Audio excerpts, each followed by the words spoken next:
FSN Radio. It's all about what's next. Go to financialsurvivalnetwork.com and sign up for your free weekly newsletter. You'll also get 3 free reports. The Financial Survival Network. It's all about what's next. Welcome. You are listening to the Financial Survival Network. I'm Kerry Lutz. Today's Tuesday, May 23rd, 2017. Well, when we last spoke with this person, the market was in the midst of Trumphoria. It was posting higher highs. And now, well, where will it go? And what about gold? And what about Bitcoin? Nick Santiago in themoneystocks.com. Welcome back. Thank you, Kerry. Great to be back here with you. Hey, so when we last spoke, the market was in the midst of a major advance. Now it looks like it's stalled a bit, or perhaps has peaked. And we see the dollar has gone much lower. It's under 100 for the first time in a while. When last I looked, it was around 96. What's happening here, Nick? Well, I do think that the market now is starting to get a bit tired as we go into the second half of the year. And if you remember the last time I was on your program, I said the market should be strong really until the middle of the year. So we're getting there, May 23rd being today. We're getting towards that middle part of the year where the markets are going to become a little bit more choppy. The volatility index, which is the VIX, has been at lows. That's going to start to pick up, I think, as we get into July and August. So I think the markets have some headwinds, but right now they're still hanging in there. They're still holding up fine. And you talked about the dollar, which is very, very weak, but I think the dollar is in process right now putting in a bottom. So I think traders should note that the dollar really has been selling off since the beginning of the year, and it really took a hard turn down in March when it was trading around 102, and today it's trading at 96.85. So I'm looking for a bottom to occur in the dollar momentarily, and I think over the next week or two we're going to probably see that happen. You think so, huh? And what do you think? Yeah, I'm pretty confident. Is it getting close to it now, or has it? Oh yeah, it's already close. So I mean, we're at oversold levels here, and we're coming into a major support level on the chart of the dollar. And when you look at more along the lines of a continuous contract chart, you'll see that we're right into that low from November of 2016, and this is where the dollar generally should get defended. So it's had a great fall since the start of the year, so right since January 1st or January 3rd, and now we'll start to see the dollar turn around and start to move higher, especially against the euro. So I think there's a good trade there for a lot of traders to get short the euro right now, also the British pound, and I think dollar yen is about to make a move higher as well from here. Dollar yen as well, huh? So that doesn't bode well for gold, does it?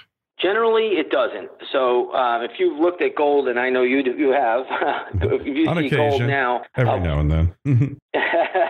Well, if you take a look, we've had a good bounce in gold since May 9th, and I think it's going to start to stall out. If by some chance we get a little bit, some market jitters, I think gold could have one more pop. Maybe the GLD, which is the gold ETF, gets up to maybe 125, and there it probably would be a short trade if it did get there, just for the time being. Long term, obviously, you know, I love gold going long term, but in the short term, I do think it is vulnerable. Yeah, well, not to be surprised, it could take one little hit back, but it's shown pretty good strength. I mean, the last decline, the week before last, it got to what, 1220 something, and then that's correct. Then it like dug in its heels, and silver's back over 17 slightly. So what to make? Well, when you look at, you know, the precious metal, you got to remember it has really a few meanings to it. One, it's usually the anti-dollar play, so people will get into it just to, you know, because they don't want to be in dollars. Number two, if there's any fear out there, and there was fear last Wednesday in the stock market where we had a really, really big sell, and that was on the back of the Comey comments that, you know, Trump tried to persuade him not to look into the Russian deal and to let Flynn off the hook, all of these geopolitical events that are going on. And we had that big sell-off. But the market's recovered.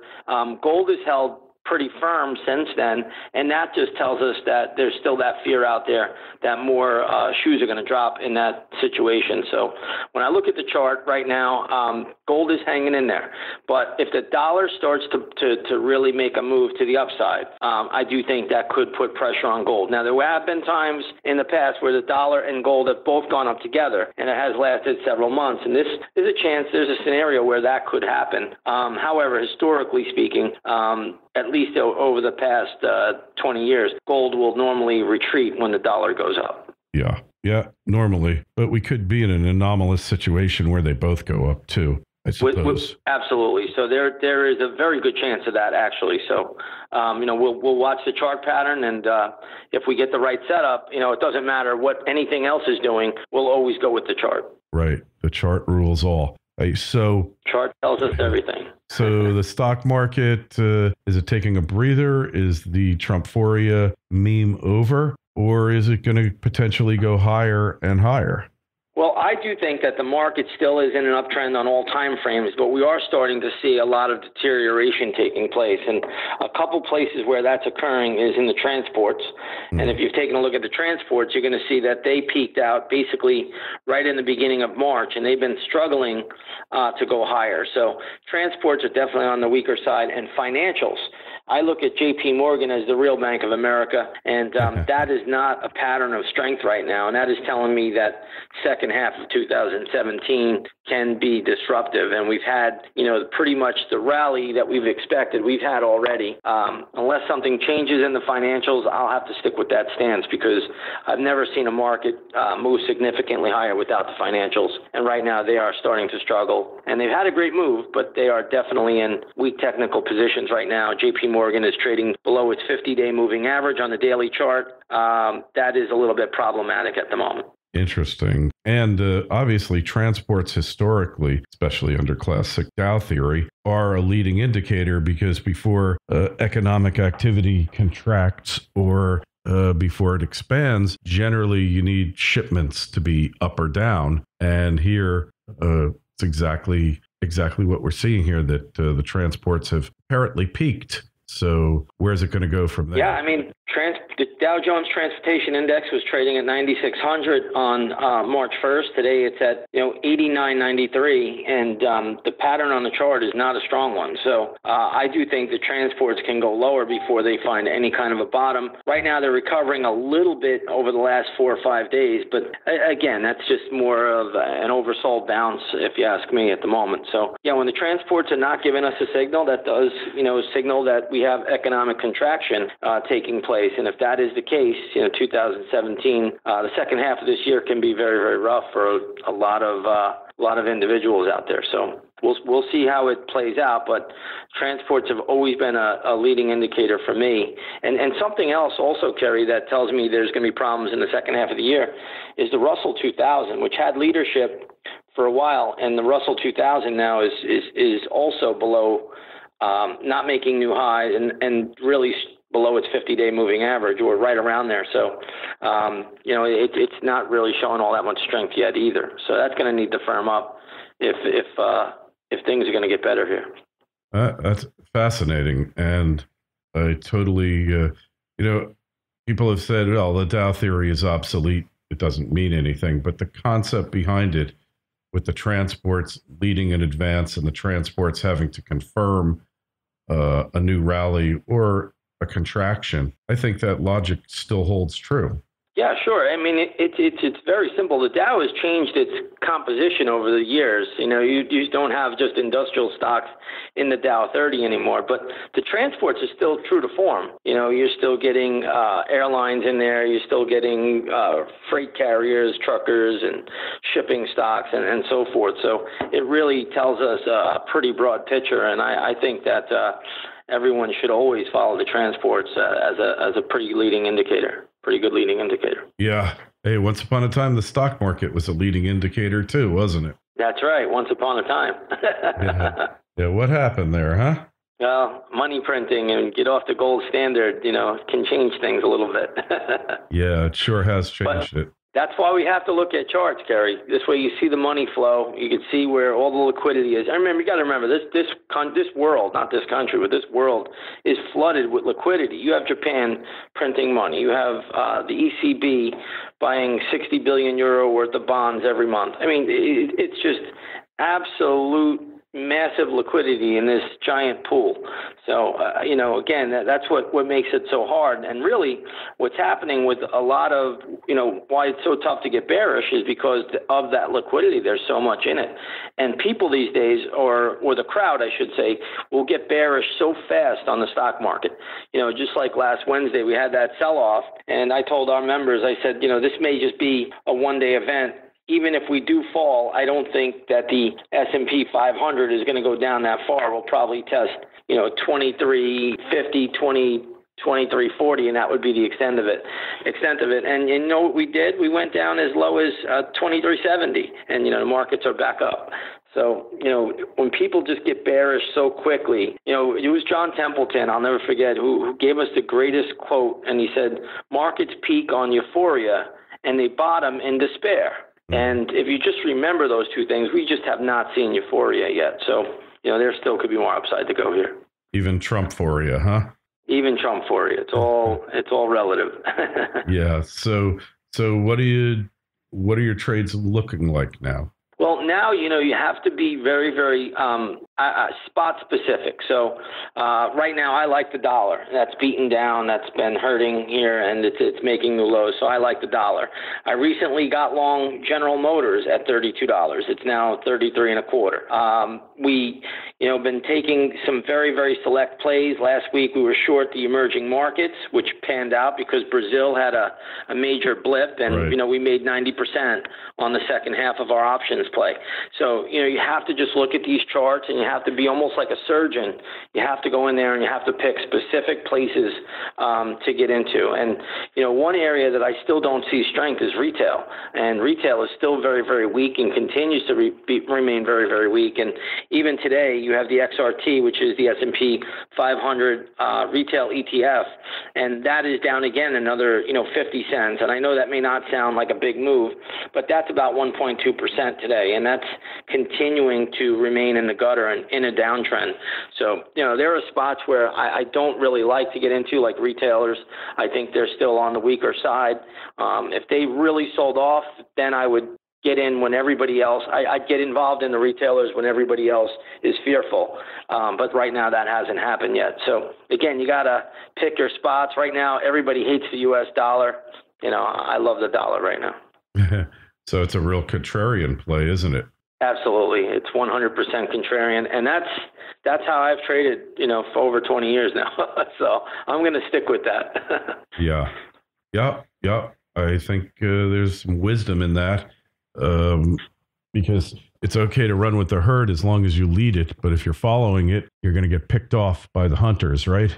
Absolutely. And that's the one thing about bull markets. They make everybody seem like they're geniuses. Now, this is where the actual work gets done when you get into these grinding, choppy, sideways markets. And second half of the year for the stock market, in my opinion, is going to be very, very turbulent, as will 2018. And that's when, people will come to me and they'll say, hey, what are you going to trade here? Where is there a place to make money? Because it gets tough in these kind of waters when everybody's, in on the same deal, and, we get that euphoric move. It's pretty easy. But the next year and a half is going to be, it's going to be where you'll see the difference between the professional traders and the so-called, traders that are out there thinking everybody can do it. Yeah, but can everybody do it, Nick? I think everybody can do it once they adopt a philosophy that you can't follow the crowd. And I do think it takes time. It took me a long period of time. And to be honest, Kerry, I'm still learning to this very day. I think that's what keeps me interested in this business because I'm humbled sometimes, and I got to realize when I'm wrong. You got to get out. And that's the biggest fault I feel that most day traders, swing traders, or even investors make, is that they just can't admit when they're wrong. And this is a humbling business. You have to be able to change with the wind if you need to. And first and foremost, you have to admit when you're wrong in a trade. Okay. cut your losses and let your profits run, huh? It's easier said than done, but that is what you want to do. All right. Well, hey, it's a worthy goal to aspire to. Whether you could do it or not, I think it's a question of temperament.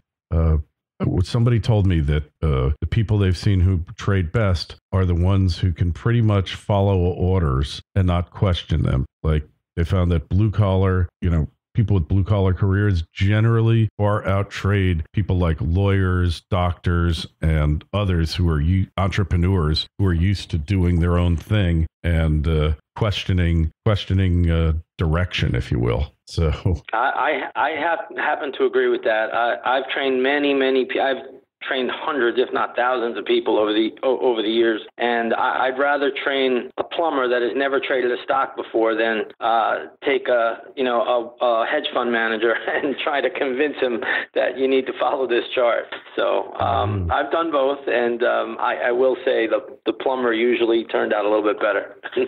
Interesting. I guess that tells you something. Well, anyway, Nick, if we want to subscribe to you, check out your site, what do we do? Yep, come on over to inthemoneystocks.com. Check out our blog. I put lots of trade setups up there. I put lots of trade levels. We put tons of free content out there each and every day. And then just come on over. We offer subscriptions, trial subscriptions to our intraday stock chat room, also to our swing trading service where you get all of our reports at night, plus all of our trade setups. And, we even have an option service as well. So try it out and see what it's all about. And maybe it's for, somebody, maybe it's not. But either way, you'll always read the daily market report. You get all my commentary each and every night, and I tell you exactly which way I see these markets going each and every day. Hey, well, that's a good thing, and we appreciate it. Hey, if you've got any questions, comments for me or for Nick, send me an email, kl@kerrylutz.com, or tweet us at our Twitter feed, which is @KerryLutz, and our Facebook page is Financial Survival Network. Nick, it's always great catching up with you, and let's see. It's great to be back. All right, let's see what the market does next. You be well. You too, my friend. Take care. FSN Radio. It's all about what's next. Go to financialsurvivalnetwork.com and sign up for your free weekly newsletter. You'll also get 3 free reports. The Financial Survival Network. It's all about what's next.